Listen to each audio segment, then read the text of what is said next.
Bonjour, bonjour, bienvenue sur le plateau de Batijournal TV. Nous sommes à Paris, Paris Grand Palais, Forum Bois Construction 2025 et avec mon invité, nous allons, qui est un aménageur, nous allons parler d'aménagement urbain et d'aménagement urbain, on va dire, responsable. Pour en parler avec moi, Monsieur Vincent Palma. Vincent, bonjour. Bonjour. Vous êtes chef de projet chez Aquitanis. Oui, tout à fait. Aquitanis, qu'est-ce que c'est?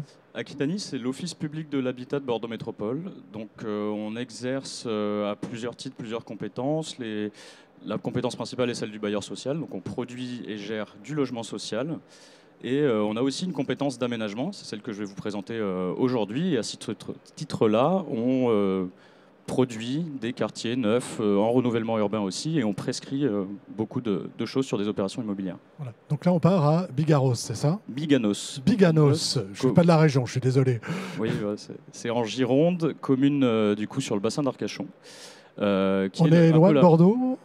Ça dépend. Si vous prenez la voiture, 40 minutes. Si vous prenez le train, seulement 20. Et c'est une des raisons pour lesquelles il y a ce projet ici, en fait. Ce projet, il vient d'une volonté politique de recomposer le centre-ville en l'élargissant au quartier de la Gare, qui existe depuis longtemps et qui augmente en fréquence, en intensité, avec notamment le projet de RER métropolitain de Bordeaux. Voilà. C'est-à-dire qu'on a une ville qui est un petit peu entre guillemets coupée en deux, c'est-à-dire on a un centre-ville et un peu plus loin une gare, et on aimerait rassembler tout ça et en faire quelque chose de cohérent? Alors tout à fait, sachant que couper en deux, c'est quand même fort. Il y a une continuité, c'est juste qu'il faut le remettre aussi à l'échelle. On est sur une commune de 11 000 habitants. Donc entre le centre-ville, c'est-à-dire la mairie et les services publics du centre, et la gare, à pied, il n'y a pas plus de 15 minutes. Sauf que à l'échelle de cette ville-là, de cette commune-là, c'est quand même deux quartiers séparés. Donc il faut aussi sortir de nos échelles plutôt métropolitaines ou parisiennes et de se remettre sur le territoire où on est. Et l'idée, c'est de venir densifier le quartier de la Gare, proposer une offre de logement qui ne soit pas en étalement urbain, parce qu'on est sur une commune quand même très forestière, donc pour éviter de venir grignoter sur les parcelles agricoles et forestières. On se met là où ça existe déjà, où la ville existe déjà. Exactement, et en fait on vient faire le lien entre l'objet de gare qui existe déjà et le centre-ville déjà constitué, en venant densifier des fonds de parcelles notamment, des terrains communaux existants, et d'anciennes friches industrielles qui ont été laissées en déshérence, à l'abandon. On vient reconfigurer. Le fait qu'il y ait un RER qui arrive bientôt, c'est prévu pour quand, le RER? Alors c'est déjà en cours, c'est-à-dire le RER de Bordeaux, il s'appuie sur des lignes déjà existantes. Donc c'était une ligne de TER qui du coup, par son augmentation en fréquence et par les travaux d'adaptation que la SNCF porte, fait qu'aujourd'hui on a un train toutes les 15 minutes en fait, qui nous amène à Bordeaux. Donc on est déjà presque sur une fréquence RER. C'est ça. Et ce qui veut dire afflux de population. Intérêt pour cette ville. Et du coup là on a un double afflux de population, c'est l'attractivité du bassin d'Arcachon qui, pour différentes raisons, existe depuis plus d'une dizaine d'années, notamment la situation du littoral, le paysage, un peu tout ce côté qu'on peut Tout le monde veut aller vivre dans l'Ouest. Il y a ce sujet-là. Il y a deuxièmement le report de l'attractivité métropolitaine. Bordeaux Métropole qui est quand même un territoire très attractif depuis une bonne quinzaine d'années. On sent les reports dans les territoires périphériques. Et ensuite, cette question de la mobilité qui vient du coup rajouter encore un facteur d'attractivité à cet endroit-là et donc un besoin de logement fondamental auquel on va essayer de répondre avec ce projet. Voilà. Donc on sera principalement sur du logement ou est-ce qu'il y aura aussi des bâtiments d'activité on est principalement sur du logement. En fait, il y a plusieurs secteurs.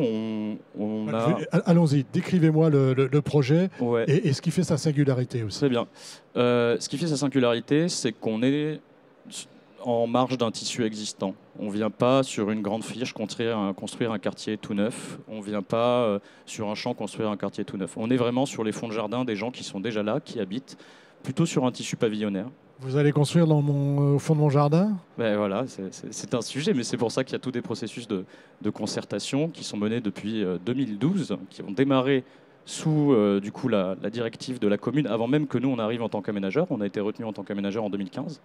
Donc le projet vient d'avant, c'est une volonté politique préalable en fait, qui a été transcrise sous la forme d'une concession d'aménagement que nous on assure pour le compte de la commune. Mais du coup il y a eu plusieurs étapes de concertation, notamment sur la question des hauteurs, la question des retraits, la question de l'architecture, etc.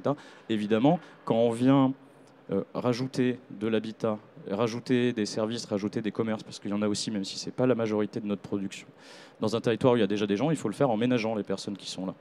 Et en discutant. Et en discutant, bien évidemment. On en est où aujourd'hui Alors, on a parlé de singularité, on a vu un petit peu comment se faisaient les choses. Il y a un aspect important, parce qu'il y a l'aspect qualité, on va dire. Il y a l'aspect qualité, il y a l'aspect matériaux, bois et biosourcés. Expliquez-nous un petit peu vos exigences de ce point de vue et ce que vous avez mis en place pour pouvoir y répondre. Tout à fait. Donc nous, on a des axes d'approche pour recontextualiser. Donc l'aménageur, sa fonction, c'est bien de produire l'équipement public. Par équipement public, on entend la voirie, les parcs, les espaces verts, et viabiliser des lots aussi, qui ensuite sont remis à des maîtres d'ouvrage type bailleurs sociaux ou opérateurs promoteurs, si on fait du logement privé. Et nous, on prescrit la manière de construire. On prescrit un nombre de logements, on prescrit une surface et on prescrit aussi des matériaux. On prescrit le fait que les logements doivent être renversants. Voilà, c'est des prescriptions de qualité et des prescriptions techniques.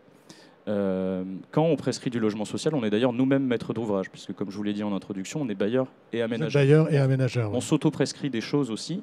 Avec notre casquette d'aménageur, on définit des axes de qualité qu'on va intégrer à notre logement social en tant que bailleur. Parce que vous êtes intervenu aussi. Mais par exemple, la résidence que vous voyez là, c'est du logement social. On a produit en maîtrise d'ouvrage direct. D'accord.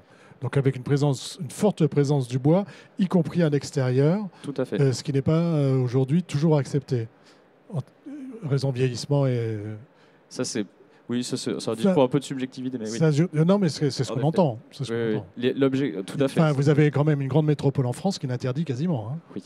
La question du bardage, c'est encore un autre sujet dans l'utilisation du bois. Je pense que ce qui est intéressant aussi là-dessus, c'est plutôt la question de l'ossature. L'ossature de. Expliquez-moi un petit peu le principe constructif de cette résidence. Donc, par exemple, parce que pour revenir sur la question de la prescription de la qualité, il y a deux matériaux qu'on prescrit. Il y a la question du bois et celui de la terre crue, qui est moins le sujet aujourd'hui au Forum Bois Construction, mais qui est aussi ça fonctionne ensemble. Très présent sur la ZAC de Biganos. Ce qu'on va chercher à faire, c'est d'arriver à diminuer l'empreinte carbone du bâtiment dans sa construction, mais aussi de lui permettre d'être fonctionnel dans le futur et de répondre d'une manière intelligente aux aléas et aux changements climatiques. Manière intelligente, ça ne veut pas dire domotique, bien au contraire, c'est d'avoir par la conception même et par le matériau utilisé des fonctionnalités qu'on n'a pas besoin de compenser par du système électronique, etc. etc.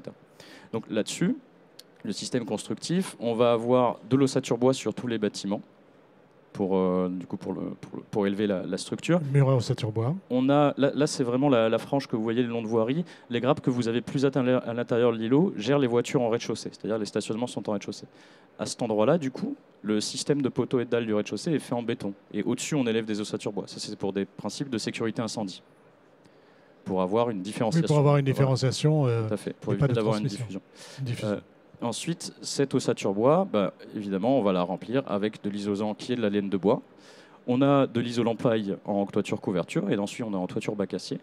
Et à l'intérieur de certains bâtiments, donc que vous voyez, c'est ceci et celui-là, les trois que vous voyez là, on met de la terre crue sur toutes les parois intérieures des façades extérieures. Donc en fait, sur l'enveloppe extérieure, à l'intérieur, on vient compléter le mode constructif avec de la terre crue. Voilà, on est quoi? C'est de l'adobe, c'est de la brique? C'est de la brique de terre extrudée.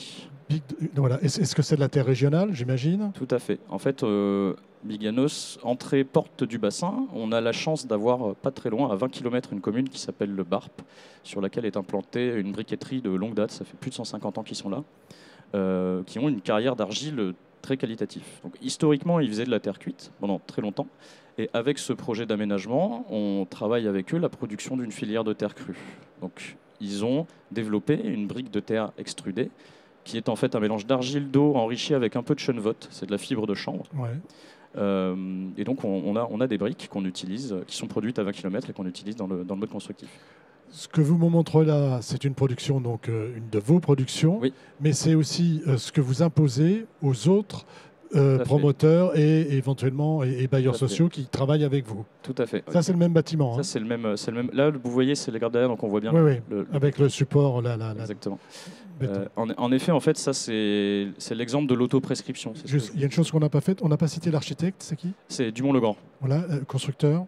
Le constructeur, l'entreprise, c'est Pyrénées Charpente, l'entreprise générale. En fait, on est dans un marché de conception-réalisation où nous, en tant que maître d'ouvrage, Dumont-Legrand et Pyrénées Charpente. D'accord. Mais je vous ai interrompu. Oui, donc, vous avez imposé les mêmes choses donc, aux autres. Hein, exactement. Et en fait, il y a des choses assez intéressantes parce que du coup, on parle beaucoup de matériaux dans la prescription. Il y a aussi la question du paysage et d'autres d'autres choses qu'il y a autour pour répondre aux contraintes environnementales. Par exemple, ici, vous voyez ce qu'on a ici en cœur d'îlot, ce système de passerelle un peu surélevé avec des bassins, c'est pour la gestion des eaux pluviales, pour la non-imperméabilisation des terres. C'est ce qu'on voit ici quand il y a un peu plus. Ça, c'est une opération qui a été réalisée par Quartus, un peu avant, donc un promoteur privé de l'accession libre, où pareil, on a, c'est en période hivernale, vous voyez les arbres un peu dégarnis, on a des systèmes naturels d'infiltration des eaux dans les nappes. On est sur un territoire où la nappe est très proche, et du coup, l'enjeu de l'eau est très important dans la manière de sa gestion, de la manière de le rendre au sol aussi, pour éviter d'avoir des phénomènes d'inondation des voiries, etc. Le fait de faire à la fois l'aménagement et puis aussi de la construction, de vous imposer à vous-même et aux autres un niveau assez élevé, hein, on va dire, de construction avec des biosourcés, qu'est-ce que ça, comment vous travaillez tous ensemble? Je voulais savoir, c'est comment on arrive à imposer ça aux autres et à le gérer. Oui. Alors, dans le côté imposer ça aux autres... Imposer, c'est un grand mot, hein, mais oui. C'est vraiment... oui, mais c'est pour ça que je voulais le nuancer un peu. Nuancer. C'est pas une imposition formelle, on n'arrive pas en disant c'est comme ça et pas autrement. Évidemment, tous les projets, ils se font dans la discussion. C'est un phénomène itératif, en fait, hein, entre nous, aménageurs, collectivités, et l'opérateur qui vient construire sur un îlot. Nous, on a des prescriptions de base, de qualité, et on a un programme. Un nombre de logements, des surfaces attendues pour les logements, etc. L'opérateur, avec son architecte, va interpréter, va intégrer les prescriptions de qualité et de programmation qu'on leur donne et nous vont proposer une réponse technique, une forme du bâtiment, un gabarit, un système d'usage. Et c'est là-dessus qu'on va débattre pour arriver à faire sortir une opération qui fonctionne pour eux, dans l'usage, commercialement aussi, et qui répond à nos ambitions d'aménageurs. Sur le côté logement social, en fait, c'est quasiment la même chose. Sauf qu'il n'y a pas le système de vente, hein, c'est un système de gestion. Donc on a aussi des débats sur la maintenance et l'entretien de certains éléments, évidemment, qui se font en interne avec nos collègues gestionnaires, puisqu'on est aussi bailleur social. On a fait un bon petit tour d'horizon. Hein. Pense, ouais. On en est où aujourd'hui? Est-ce que le projet est dans une phase en fin de programme ou est-ce que le projet d'aménagement, hein, ou est-ce que vous avez encore quelques années devant vous? Sur le volet aménagement, on a réalisé la grande première phase qui est quasi toute la phase des équipements publics, donc toutes les voiries, le parc, etc. Il nous reste une place à réaliser dont les travaux démarreront fin 2026. Et en termes de logement, on a 800 logements à produire en tout. Aujourd'hui, 300 sont sortis de terre. Donc il nous en reste encore à faire. Il vous en reste encore un petit peu. Et un dernier élément à produire, qui ne sera pas sous notre maîtrise d'ouvrage directe, c'est un cinéma, qui est en étude également. Et au niveau des équipements, écoles, collèges, on a tout ce qu'il faut sur place. Alors, déjà? Du coup, la commune est assez bien dotée, donc notre projet d'aménagement n'a pas à répondre à ces équipements publics-là. Écoutez, merci. Merci à vous. Merci d'être venu sur le plateau de Bâti Journal, donc nous parler de la commune de Biganos, c'est ça, hein, et de ce que vous mettez en œuvre là-bas pour rendre la vie agréable, hein, on va dire ça comme ça. Un petit sujet, une émission à retrouver sur notre site internet Bâti Journal TV et bien sûr sur les sites de nos partenaires que sont le Forum Bois Construction et le magazine Whatsurfer. Merci.